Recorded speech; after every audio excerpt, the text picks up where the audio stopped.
Hey everybody, welcome to Sama, Seattle Circuit Music and Art. I'm Derek Mazzoni, your host. I hope you're well, and if you're not, I hope that changes soon, wherever you may be. We've been producing a weekly stream with some fabulous artists from all over the world. This has been an evolution in the sense of the work I've been doing at KXP now for almost 30 years. Can you believe it? Time. Boom! But it's been great. It's been awesome. I've been able to connect with artists that I've loved for a long time. And sometimes, like today, I get to talk to somebody who I've been a fan of for a very long time. I'm talking about David Broza, one of my favorite guitarists of all time. I first saw him in Boston at the Night Stage at a great club in Cambridge. And we were just talking about that a little while ago. And he lives in New York. He lives in Tel Aviv. I guess he got his start in Spain, in Madrid, busking. And I would love to go back in time and actually see him play, just wandering around and putting out a hat. And it's like, okay, here's a song for you. He's a fabulous human being also. He's been working on a bunch of projects. We're going to go into a little bit more. But fundamentally, if there was a definition of the term mensch, this is the man. He's working on creating bridges. He's working on creating opportunities for children to actually pick up, play guitar, and that transformation, once you learn how to play an instrument and play that well, it kind of keeps you from becoming too much of an asshole. I know this is true. And continuing great work and continuing to play. We're talking today in Berkeley, where he's got a couple of shows, and as always, hopefully he'll get a chance to come up to Seattle. He's been quite a while, and I'd love to have him play up here too. So he gave us some music, and we're going to start with this right now. And right now, a special Sama with David Broza.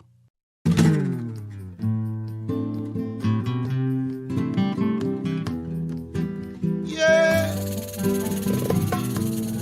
Yeah, yeah, yeah, yeah.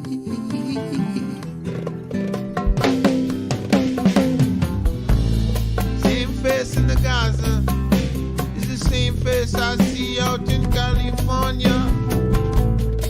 Same face in Jericho is the same face I see down in Mexico. Same face in Tel Aviv is the same face I see out in New Jersey. Many places all share the same faces. East Jerusalem, West Jerusalem, Shalom, Salam. East Jerusalem, West Jerusalem, Shalom.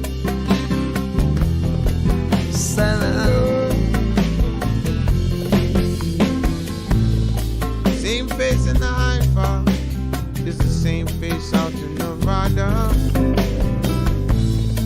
Same face in the blues is the same face out in New Orleans singing the blues. Same face in London town, same face out in Kingston town.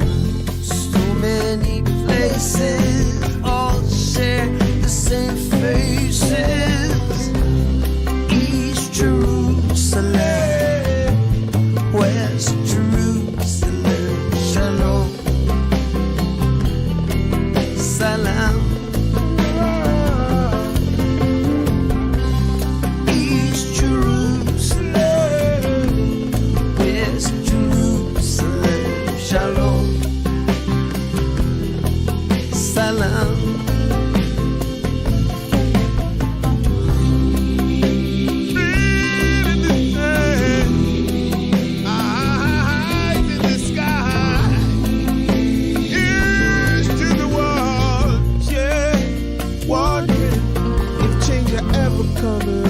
Spread a little love, spread in the morning. Yeah.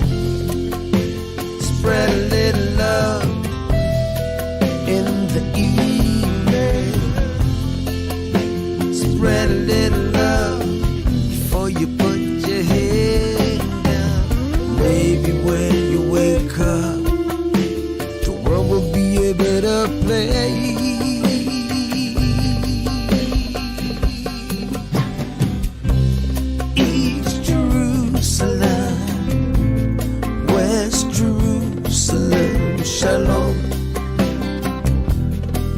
Salam. East Jerusalem, West Jerusalem, Shalom, Salam.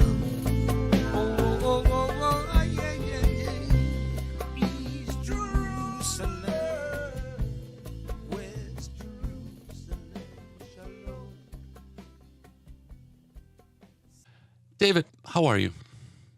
I'm great, and it really is nice to see you again, and because our paths crossed in ways, but we've never done an interview, and now I know you were at the backstage, which oddly enough, it was in the early '90s, and I actually remember the show, and I remember how packed it was. That was crazy. People were sitting right on the stage, and I was. Yeah, I'm seeing it. I actually am seeing it now in my bringing it up, and I didn't know what happened, because I came from Israel. I was just starting in the States. I didn't have enough material, my own in English, so my audience was mostly either Hebrew-speaking or people who are interested in other languages or Jewish people, whatever.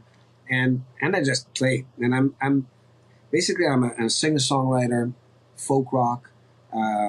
And I can really play the guitar in a unique way to accompany myself, but I never call myself a guitarist. So I wouldn't be somebody you'd call and say, Broza, would you play on our track, or can you come in and sit in for a few songs? That never really didn't really go down that way. So at the time, backstage, early '90s, I was just putting out my first albums here in the States, with which I would tour the United States. Mm-hmm. Places that were not backstage, in nice cities like Boston. I'm talking back roads of America. And it was a 17-year tour. Oh, wow. And so I got to know this country from where I wanted to see it, from the poetry of it, from the darker side, from the beauty of the people in every level. And so that you caught me, I guess, in the midst of the beginning of my touring in this country, and the phase that I really was looking forward to go through. That's interesting. That's powerful. Yeah. So I'm an immigrant, and really? Where from? Yeah, no, I'm from Poland. I came here when I was 9, and I moved to Boston from Gdansk. And couldn't speak English at all. Yeah, not at all. And I didn't know. Yeah, that's the shipyard. I actually wrote a song about him when Gdansk was like in the. Oh wow! headlines. Really? Okay. Yeah. I got to play that in thing. Hebrew, but it was fun. That's beautiful. But it was always interesting. The way you phrased that was really interesting, because it's like I travel a lot, and anytime I go and I tell people from the United States, and they know that I'm an immigrant, I try to explain the United States to them, and they usually think the United States is New York or LA. Oh, I can tell you about that. And it's like, dude, no. I mean, yes, there are parts of that, but there's so much complexity to the United States. If you go someplace like Miami to New Orleans to Seattle, from New York to Houston, it's like a world in and of itself.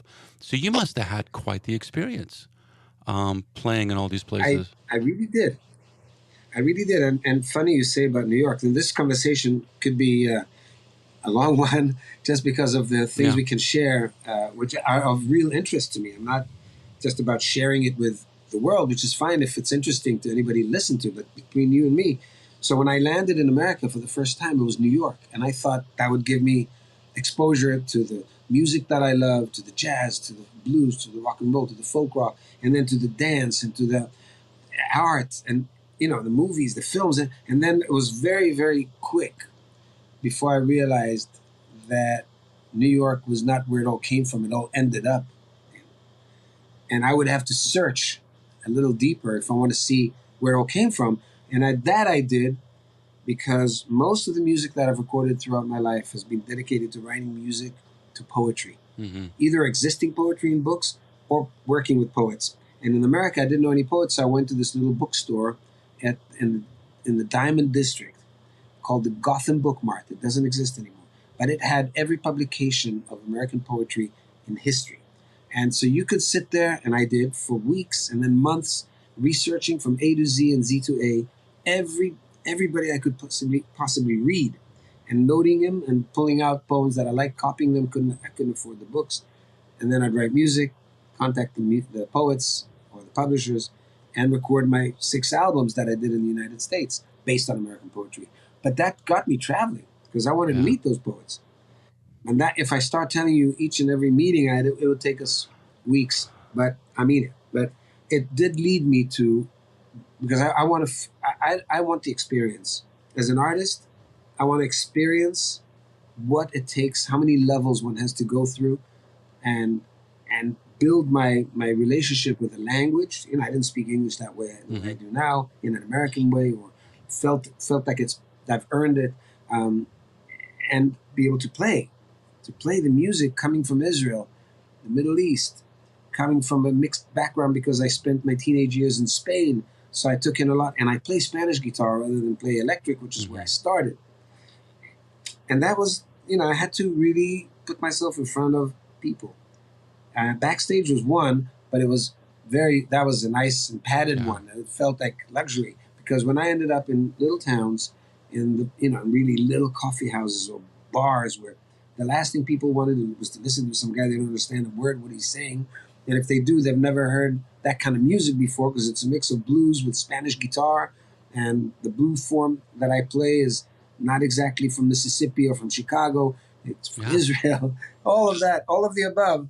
It's kind of an abstract persona driving through the core and the roots of fundamental America. And I loved it because I really wanted to connect with it. So the poets were my anchors, I would meet them in Evansville, Indiana, in back in Arizona, in any place, in Washington, of course, and in West Virginia, and in California, and in Seattle.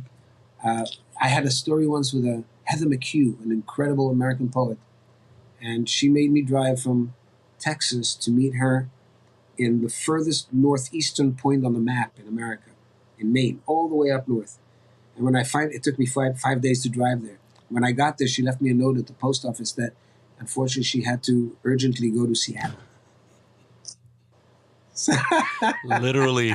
So I was stuck in that little town on the water, and she gave me a contact, and I did a concert for the town people because I was already there, So we put everybody together and pulled them into the gym of the local school. And anyway, stories that lead to stories that lead to stories. And so many years later, I've been in this business of music for 40-something years. So with about that many albums out and a lot of different projects, because I like to experiment. You do.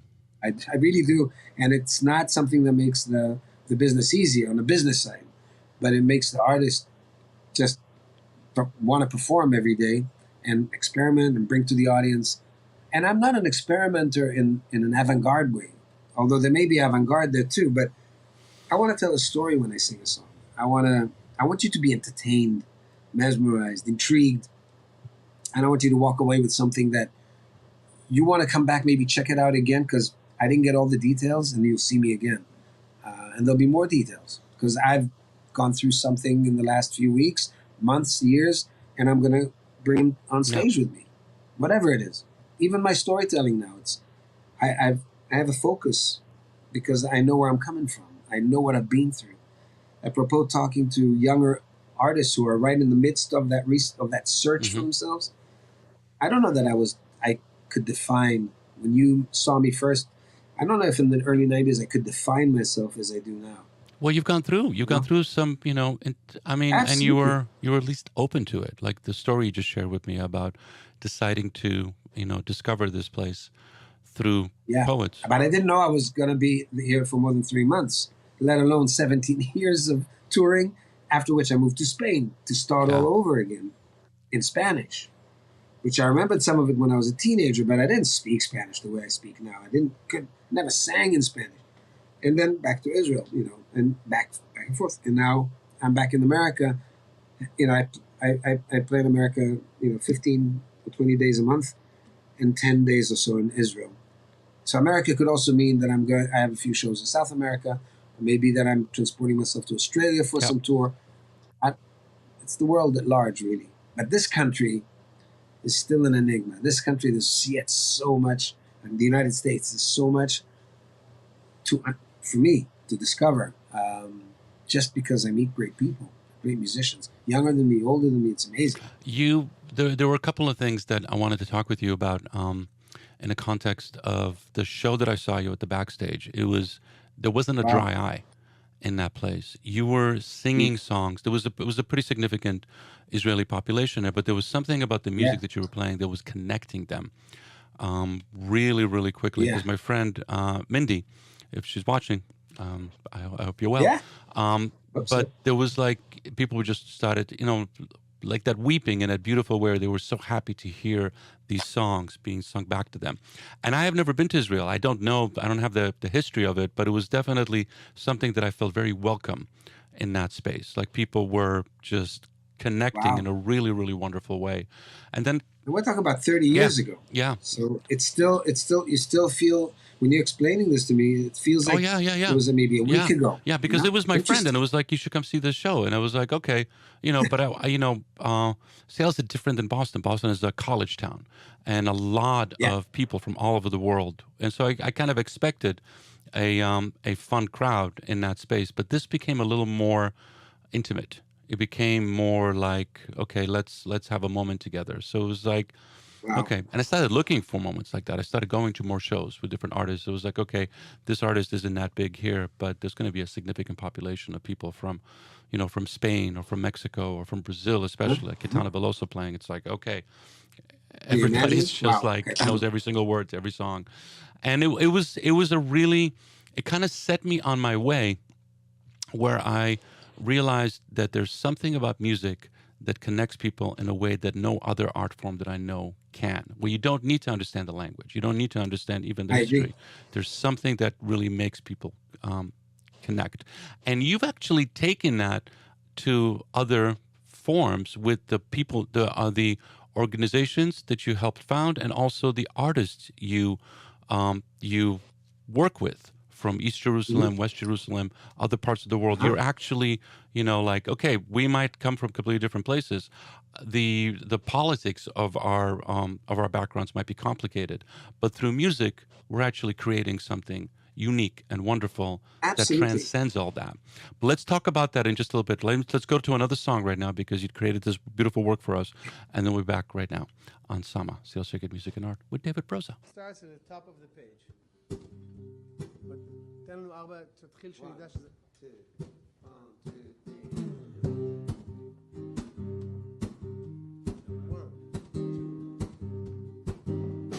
מי כמוך באלים אדוני, מי כמוך באלים אדוני, מי כמוך נהדר בקודש, מי כמוך נהדר בקודש. נורא תהילות, נורא תהילות, נורא תהילות, עושה פלא, עושה פלא, עושה פלא.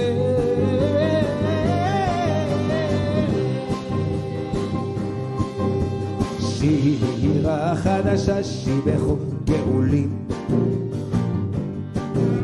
שירה חדשה שיבחו גאולים. אז שפת הים, אז שפת הים, יחד כולם, יחד כולם, יחד כולם הודו והמליכו ואמרו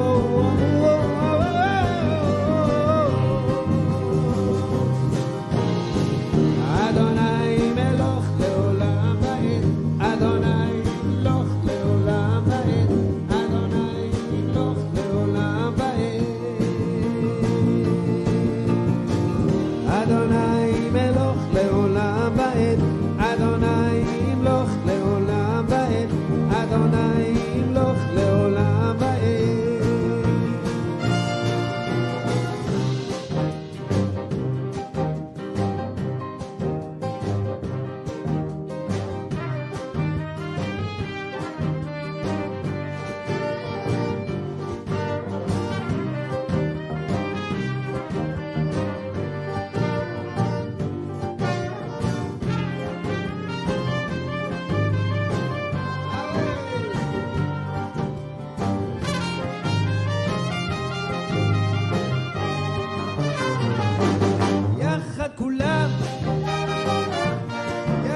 כולם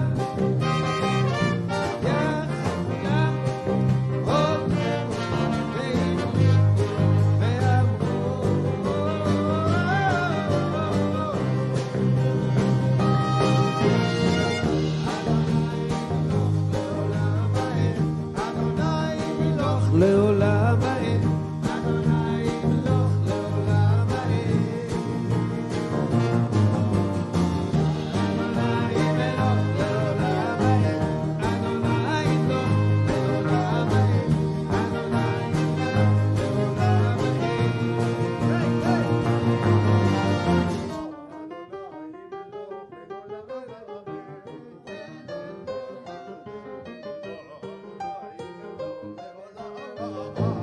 Hey.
One of the things that I wanted to kind of talk with you a little bit on is that it's been a crazy 2 years. A lot, live music stopped in general. Everything kind of went in hibernation. Some artists, just kind of like they became depressed. They didn't know quite what to do. Some artists actually reinvented themselves. Some discovered technology. Some started teaching a lot. I'm talking to a lot of artists that started creating, Zoom classes. This is how to play guitar. This is how to play Zaz. Some found ways to reach a broader community by using, by saying, okay, I guess I got to figure out social media. I guess I got to figure out editing. I guess I got to talk to these people in some form or another. What did you do in this space? Because it seems like you're still inspired. You're still, it doesn't seem like you've been doing this for 40 years. You got a body of work that you can actually we're going to hear the hits. Okay, let's do it. You're creating new music. You're like, you're still, I don't say the word striving, but you're still, I guess inspired is the only way. There's something there that you want I'm discover. challenged. I challenge myself. So I'll tell what's you. Your secret? Secret? I don't know. I guess it's inborn in me. But I'm open to the world. I'm listening all the time. I'm very curious. But I also have I guess my points of inspiration are still the same ones that triggered me when I was a young kid, and I've still got to meet the whatever inspired me. I still got to see it face to face, and that takes a lifetime. So there's a lot of that, and I want to reach every one of those things, and inspirational people or inspirational places. I want to see them from my own eyes if I can, and that takes a lifetime. But just before the COVID, I finished producing my first and only instrumental album. It's called En Casa Limon. I love it. Oh, you did? Oh, Great. yeah. I've been playing it. I just listened to it this morning, actually. Can I you was imagine? making So breakfast for my family. after all these years, this guy calls me. He owns a label called S-Curve. Steve Greenberg. He's very respected in the music industry, but very pop oriented. But he loves what I do. He's taken me through my project with Townsend Zant. He distributing that. And then he's distributing the East Jerusalem, West Jerusalem album. And now he calls me, it was like 3 years ago, and he says, I'm missing one album in your catalog. And I know he collects. So I assume that he's collected all my albums over the years. So I'm asking him, tell me which album are you missing? I'll look if I have it in my, storage somewhere, and I'll send it to you. He says, no, you haven't recorded it yet. I'm thinking, oh, great, Steve. What is it? He says, I think you have to make an instrumental album because a lot of people are inspired and listening to the way you play. And also a lot of times between songs, I doodle. I just, instead of talking, I will play some things leading me to the next song or inspiring me to the next song live. And people think that these are pieces, but they're not. They're just of the moment. So anyway, he gave me this challenge, and he says, if you can get an album's worth of instrumental pieces, I want to produce it. I want to distribute it. My company will do it. So it took me a year, and then I called him. It's a struggle. I'm not telling a story. I have to tell a story without words. Mm-hmm. So I called him a year later. He says, damn, I don't have the budget anymore. And I'm thinking, great. I finished writing the album. Another year went by. Finally, we went into the studio and recorded it, and it got out on BMG Records. And I recorded it in Spain. It was a great experience. But for me, and the COVID broke out, and we were all locked in the house, everybody at home. But for me, the main problem, even this very day when we're speaking, I created instrumental pieces which have to be played really well. And I play really well when I also sing and accompany myself. But just to play, be out there, and play for you these pieces, I have to be in top shape. And to be in top shape, I have to practice 5-6 hours a day, all the scales and all the pieces, and it's really hard work. That's and it's something I'm not used to. So for the 2 years of the COVID, the first year, especially that first year, I sat 6-7 hours a day. I had nothing better to do. I had no tours, and I did a lot of concerts from the couch because the album came out in August 2020, just as the COVID was in, and it came out in Brazil and Spain and Argentina, all over the States, and I had to do a lot of promotional stuff, which normally I'd do on the road. Yeah. And I did it from my couch. So there I was performing live, and I had to keep practicing. And then when I finally got through that, there was a request for me to write music from a completely new world to me. Very different. Liturgical music. Music that serves the purpose of prayer. Yeah. Not something that I would say yes to easily. But I'm not the kind of guy who says no. So I didn't even leave it at maybe. When I got the request from a gentleman who runs the program in one of the most important synagogues in the country, in the United States, it's called Temple Emmanuel in New York City. I know Magnificent, glory, big, so really a cathedral-like establishment, the synagogue itself. And he said, we would like to re-market the music for those prayers on Friday night, the Sabbath, as it comes in. We want to get new audiences.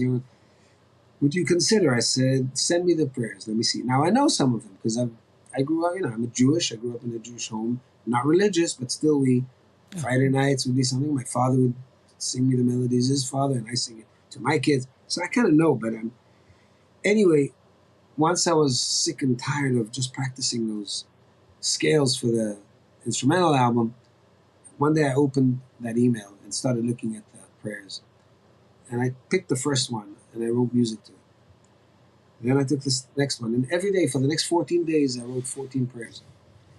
And before I knew it, I was actually sitting with a body of work which I could put together if I orchestrate it right and present it as something out of the ordinary for me, but still resonating with my music and my style. If it's jazz, if it's Spanish, if it's folk, if it's classical prayer type of klezmer type music.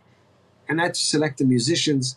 And I had envisioned in my mind one piece of music which is liturgical, which is called Misa Criolla. Misa Criolla, do you know the Misa Criolla? Mm-hmm. It's a magnificent piece of music. You should check it out. You listeners should definitely look it up. I fell in love with the version that Mercedes Sosa, the great Argentinian singer, did with these choirs. And between the age of 15, 16, 17, while listening to Hendrix and Otis Redding and the band and all those, every Saturday, I don't know why, every Saturday as a teenager, I would put it on at home and I would listen to it, as well as most of my friends, whether in Israel or in Spain. Everybody loved that music. So I thought, we don't have one of these masses, body of work. So this is what I did, and it's called Tefillah, which means prayer. And it's coming out soon, and I've committed to perform it 9 times next year, every first Friday. Maybe we'll come to Seattle. Who knows? You need to do this here. So I'll tell you, it's got this here. A classical choir, gospel singers, jazz musicians, everybody young, violinists, everybody in their mid-20s, really young energy. And they don't care about liturgical music. But when we do it, it feels like this is John Coltrane walks into the room with Charlie Parker and I've got my Cuban percussionist also there, and with Cubano fusion and folk. Oh my God, that energy and the lyric and the poetry. Because I worked with poetry all my life in 3 languages, in Hebrew, English, and Spanish, I could relate to every word that those great poets wrote back. I'm talking about 17th century, 16th century, 18th century. This is old prayers.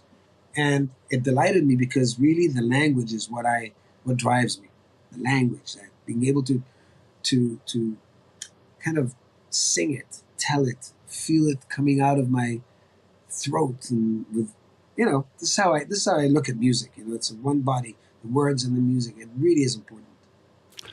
Well, you got to make that here. That sounds amazing, and it's right up our alley. What we're doing here with Sama. David, this is awesome. We could go on and on and on and on and talking about this. And I look forward to welcoming you here to make this thing possible. It'll be a nice little circle for me too. From for me too. To backstage, and then here, maybe front at the triple stage, door backstage or to front stage. Exactly. And back to radio. Have a great show in Berkeley.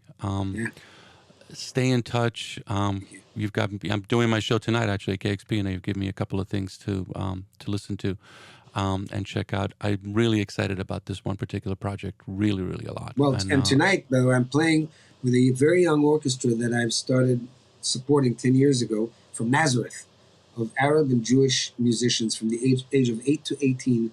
And they develop their skill to the point that they get really scholarships to Berkeley, to Juilliard, to all the top classical music thing. And we're playing in a Jewish community center in Palo Alto, open to the public, general public. We've got a nice theater. And it excites me because these are really young. But the sound, they played, 10 days ago, they played the Carnegie Hall in New York City. Sold out. Oh, so they're touring with you? No, they're touring. I came especially to be with them last night and tonight. Oh, okay. I'm playing with their quartet, though they have a chamber orchestra, which is about 35 musicians. But that's my special thing for the evening, like you have now to prepare for your program. Perfect. Let me ask you one quick question, because this came up recently. I just talked to a friend of mine. We did a special on Ukraine, Kiev, and I talked to a bunch of musicians there. There's something that intrigues me about Israel that most people don't get, is that Israel is a country of immigrants. Totally. And now there is a significant Ukrainian population that's going to be moving there. And if you know anything about, refugee situations, it's not short term. It's like it could be a long time. I'm curious What do you think the Ukrainian population will bring to? I mean, it's very similar to Ashkenazi background, but now it's the 21st century. Ukraine has been a country. When the Ukrainian Jews moved to Israel, it was part of the Soviet Union. Before that, it was Russia. Oh no, I'll tell you more than that. Okay. My great grandparents were from Odessa, from the Ukraine. Oh wow. And they came to Palestine under the Ottoman Empire, the Turkish Empire, in 1880. And they Wow. started a town called Rehovot, where the Weizmann Institute is today, and the first kibbutz. Okay, Wow. so there's Ukrainian some blood legacy. there. Now, back after Perestroika, when the walls came down and the Soviet Union disbanded, and Hmm. at 89, 90, 91, 1 million Russians, including Ukrainians and Belarusians and all those, immigrated to Israel. 1 million. It was like, Yeah. it's a huge amount. The country at the time was 6 million people, or 5 million. Suddenly another million came in. Now the country is 9 million. And so in 30 years.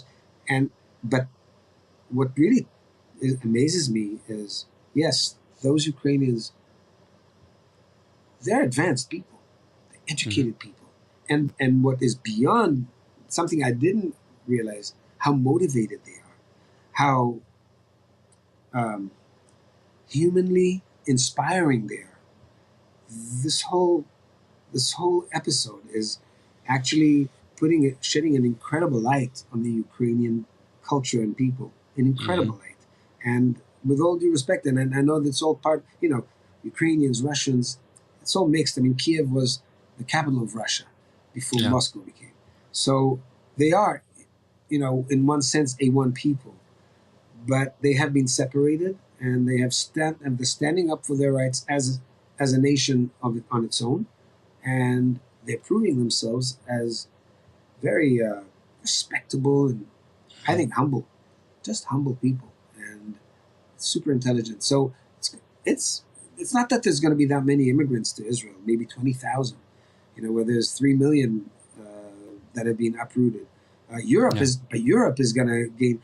I'm already reading, wherever I read, that all these high-tech companies and special companies that need workers are just waiting for them and giving them jobs, knowing that they might go back, when things calm down. But they're really looking for this kind of workforce and people to contribute. So I think it's a great contribution. They're wonderful people, and of course they need to be helped.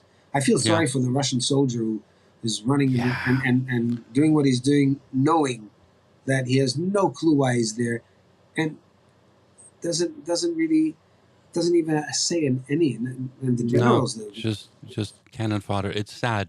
It's- I've been playing it's music tragic. of Russian. I've been playing music of Russian artists that are standing up against. I'd Putin, love to. which I'd are love to few. check that out. I really would love Like to. artists like there's a great singer named Zemfira. She was the first openly gay singer, and really, it takes some kahunas to go like, no, this is wrong in Russia right now, and also playing other Ukrainian artists. But I was curious because it's like, as an immigrant myself, it's like immigrants make a country better. Oh, totally. Fundamentally, Totally. it's like it just opens things up, and I'm trying to find those little silver linings in this Well, horror you'll that's find going on them, right now. but unfortunately, they come as a result of a tragedy. So Yeah. let's hope it'll be resolved really soon. And meantime, And, let's expose their musicians and the music and the culture. Exactly. I'm going to exactly. check out too. It's a good idea.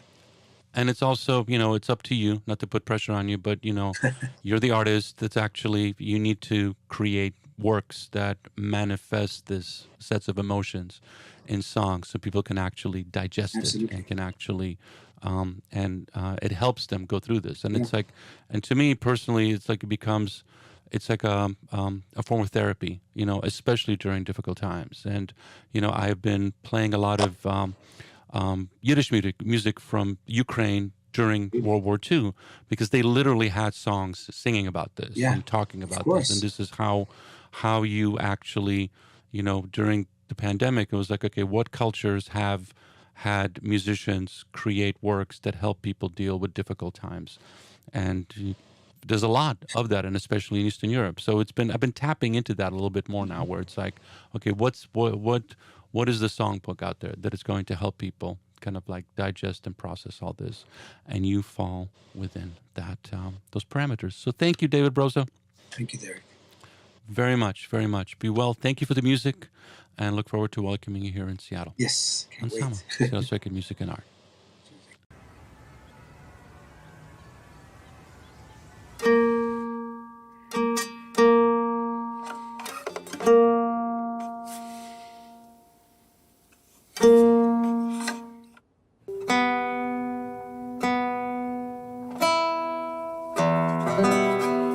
Vámonos.